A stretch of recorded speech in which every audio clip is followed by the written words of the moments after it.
90 বছর বয়সে বিয়ে করে আলোচনায় এসেছেন কুমিল্লার প্রবীণ আইনজীবী মোহাম্মদ ইসলাম। নিজের চেয়ে 50 বছরের ছোট এক নারীকে বিয়ে করেন তিনি। নতুন বউকে নিয়ে রীতিমতো সামাজিক যোগাযোগ মাধ্যমে চলছে অভিনন্দনের ঝড়। ফুল মিষ্টি নিয়ে তার বাড়িতে ভিড় করছেন সহকর্মীরা। কুমিল্লা থেকে স্টাফ রিপোর্টার গোলাম কিবরিয়ার তথ্য ও ছবিতে আরও জানাচ্ছেন নাদিরা সুলতানা।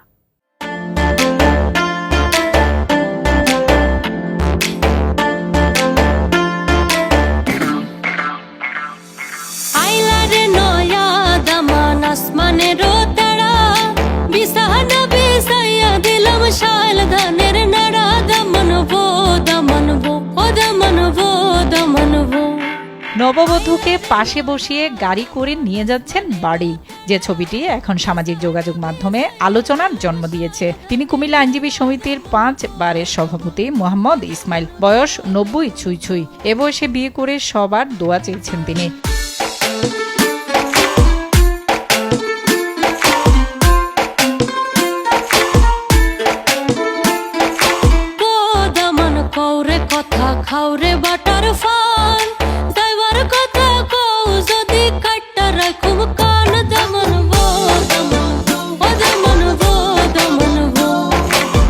কুমিল্লা নগরীর দেশওয়ালীপট্টির 40 বছর বয়সী মিনারা বেগমকে বিয়ে করেন তিনি। আয়োজনে ছিল না কোনো কমতি, বরযাত্রী ছিল 50 জনের মতো।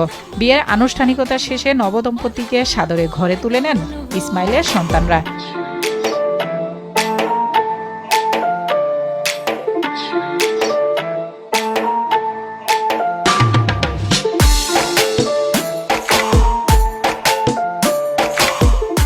ইসমাইলের প্রথম স্ত্রী মাহমুদা বেগম 7 বছর আগে মারা যান। তার 5 ছেলে ও 1 মেয়ে রয়েছে। এ বয়সে একাকিত্ব ঘুচাতে মূলত বিয়ে করেন তিনি। বিয়ের ছবি সামাজিক যোগাযোগ মাধ্যমে ছড়িয়ে পড়লে অনেকেই তাদের শুভকামনা জানান। কেউ না, এই কারণে আমি আইসি এর যত্ন করানোর জন্য, এই কারণে আইসি। না প্রেম করি নাই আমি, কাজী ঘটক ছিল তো, এই কারণে উনি দেখে আমার পছন্দ করছে। একাকিত্ব জীবনের কারণে মানসিকভাবে এবং শারীরিকভাবে ক্ষতিগ্রস্ত হওয়ার হাত থেকে নিজকে বাঁচানোর জন্য, সে তো আমার অর্ধাঙ্গিনী, জীবন সঙ্গিনী।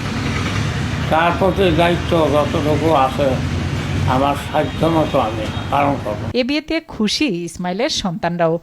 আমি প্রেসিডেন্ট অ্যাডভোকেট ইসমাইল সাহেবের বড় ছেলে। আমি ইসাক সিদ্দিকী, অ্যাডভোকেট ইসাক সিদ্দিকী, কুমিল্লা বারে আমিও প্র্যাকটিস করি, আমিও সিনিয়র লয়ার হয়ে গেছি। উনি বিয়ে করেছেন, আমরা খুশি হয়েছি, আনন্দিত হয়েছি। আমরাই ওনাকে বিয়ে করার জন্য আমি প্রথম থেকে বলতাম, এরপরে উনি রাজি হয়েছেন, বিয়ে করেছেন। 1970 সালে কুমিল্লার আদালতে আইনজীবী হিসেবে কাজ শুরু করেন ইসমাইল। এখনও তিনি নিয়মিত আদালতে যান। নাদিরা সুলতানা, RTV।